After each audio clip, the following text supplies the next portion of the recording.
তোমাদের চ্যানেলে তোমাদের স্বাগত জানাই। প্রিয় দশম শ্রেণীর শিক্ষার্থীরা, আশা করি তোমরা ভালো আছো। তো আজকে আমরা এই ভিডিওতে আলোচনা করব মাধ্যমিক 2025 ইতিহাসের মোস্ট ইম্পর্টেন্ট 4 আর 8 মার্কের প্রশ্ন নিয়ে, একেবারে সায়েন্টিফিক সাজেশন।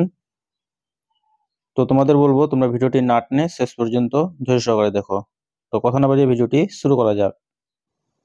তো দেখো, প্রথম অধ্যায় থেকে 4 মার্কের জন্য যেসব প্রশ্নগুলো অবশ্যই পড়তে হবে, তো অনেক স্ক্রিন তোমরা দেখতেই পাচ্ছ। প্রথম প্রশ্ন, নারীর ইতিহাসের উপর একটি টিকা লেখো অথবা নারী ইতিহাসের চর্চার বৈশিষ্ট্য আলোচনা করো।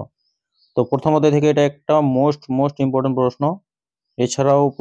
এছাড়া আরো তোমরা দুটি প্রশ্ন দেখে রাখতে পারো, যে বিপিন চন্দ্র পালের আত্মচরিত 70 বছর কিভাবে ভারতের আধুনিক ইতিহাসের উপাদান হয়ে উঠেছে আলোচনা করো।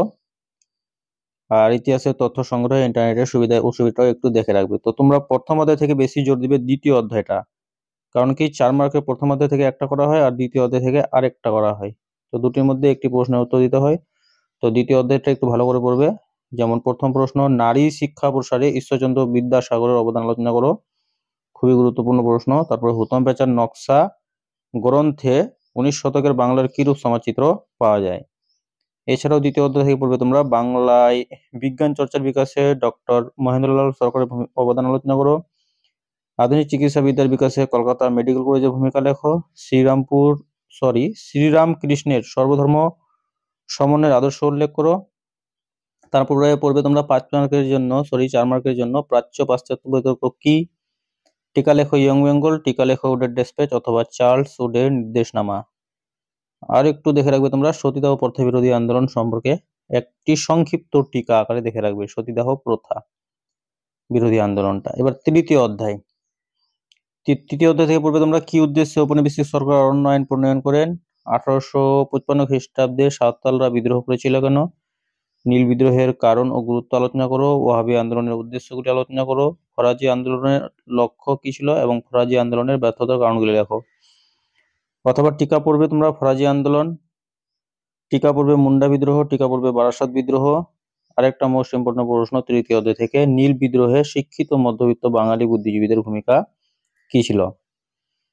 চতুর্থ অধ্যায় থেকে 4 মার্কে পড়বে 1857 খ্রিস্টাব্দের বিদ্রোহের প্রতি শিক্ষিত বাঙালি সমাজের মনোভাব কেমন ছিল, মহারানীর ঘোষণাপত্রের ঐতিহাসিক তাৎপর্য কি, টিকা লেখো ইলবার্ট আন্দোলন। আর বঙ্কিমচন্দ্রের আনন্দমঠ উপন্যাস এবং স্বামী বিবেকানন্দের বর্তমান ভারত কিভাবে জাতীয়তাবাদী চেতনা বিস্তারে সহায়তা করেছিল। এরপরে চলে যাবো আমরা পঞ্চম অধ্যায়, বাংলায় ছাপাখানার বিকাশে উপেন্দ্র কিশোর রায়চৌধুরীর ভূমিকা আলোচনা করো, কারিগরি শিক্ষার বিকাশে বাংলায় বেঙ্গল টেকনিক্যাল ইনস্টিটিউটের ভূমিকা কি ছিল, কিভাবে শ্রীরামপুর মিশন প্রেস একটি অগ্রগণী প্রতিষ্ঠানে পরিণত হয়, বিশ্বভারতী প্রতিষ্ঠার ক্ষেত্রে রবীন্দ্রনাথ ঠাকুরের শিক্ষা চিন্তার পরিচয় দাও।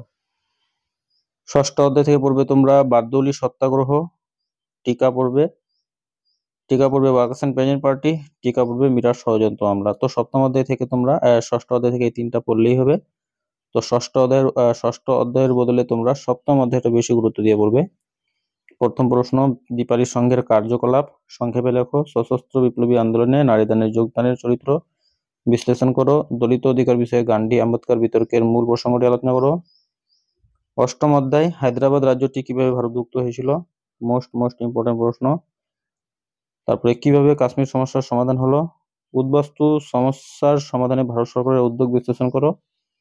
অথবা পড়তে হবে তোমাদের দেশভাগ জনিত উদ্বাস্তু সমস্যার টিকা। এছাড়াও পড়বে তোমরা দেশীয় রাজ্যগুলির ভারত ভুক্তিতে কি কি সমস্যার সৃষ্টি হয়, আর দেশীয় রাজ্যগুলির ভারত ভুক্তিতে সর্দার বল্লভভাই প্যাটেলের ভূমিকা আলোচনা করো। তো এই ছিল 4 মার্কের প্রশ্ন। এরপরে চলে যাবো আমরা 8 মার্কের যে মোস্ট ইম্পর্টেন্ট প্রশ্নগুলো তোমাদের পড়তেই হবে। তো দেখো, 8 মার্কের জন্য মোস্ট ইম্পর্টেন্ট প্রশ্ন তোমরা দেখতেই পাচ্ছ, রবীন্দ্রনাথ ঠাকুরের শিক্ষা চিন্তা ও শান্তিনিকেতন ভাবনার সংক্ষিপ্ত পরিচয় দাও। এটা তো একবারে আসবেই 100%।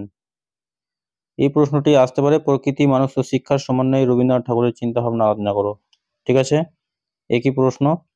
তারপর দেখো, শিক্ষা বিস্তারে প্রাচ্যবাদী পাশ্চাত্যবাদী বিতর্ক কি, উচ্চ শিক্ষার বিকাশে কলকাতা বিশ্ববিদ্যালয়ের ভূমিকা আলোচনা করো। মোস্ট ইম্পর্টেন্ট প্রশ্ন। নীল বিদ্রোহ ঘটেছিল কেন, এই বিদ্রোহের প্রধান বৈশিষ্ট্যগুলি আলোচনা করো। এটাও মোস্ট ইম্পর্টেন্ট। অনুরূপ প্রশ্ন, বাংলা নীল বিদ্রোহ সম্পর্কে একটি সংক্ষিপ্ত বিবরণ দাও বা বাংলার নীল বিদ্রোহ সম্পর্কে একটি টিকা লেখো।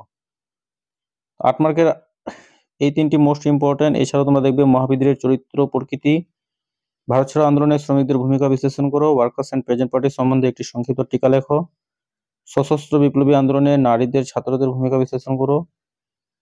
তারপরে বিংশ শতকের ভারতে উপনিবেশ বিরোধী আন্দোলনে বামপন্থীদের ভূমিকা আলোচনা করো। 19 শতকের প্রথমার্ধে সতীদাহ বিরোধী প্রচেষ্টাগুলির পরিচয় দাও। রামমোহন রায় কিভাবে সতীদাহ বিরোধী হবে এটা আন্দোলনকে সাফল্যমণ্ডিত করেন। লেখায় লেখায় জাতীয়তাবোধের বিকাশ কিভাবে হয়েছিল সংক্ষেপে আলোচনা করো। তো এই ছিল আমাদের মোস্ট ইম্পর্টেন্ট 4 মার্ক এবং 8 মার্কের প্রশ্ন। তো আশা করি তোমাদের ভিডিওটি ভালো লেগেছে। ভিডিওটি ভালো লাগলে অবশ্যই ভিডিওটিতে একটি লাইক করবে, কমেন্ট করবে এবং বন্ধুদের মধ্যে অবশ্যই শেয়ার করবে, আর চ্যানেলটি সাবস্ক্রাইব করতে একবারই ভুলবে না। ধন্যবাদ।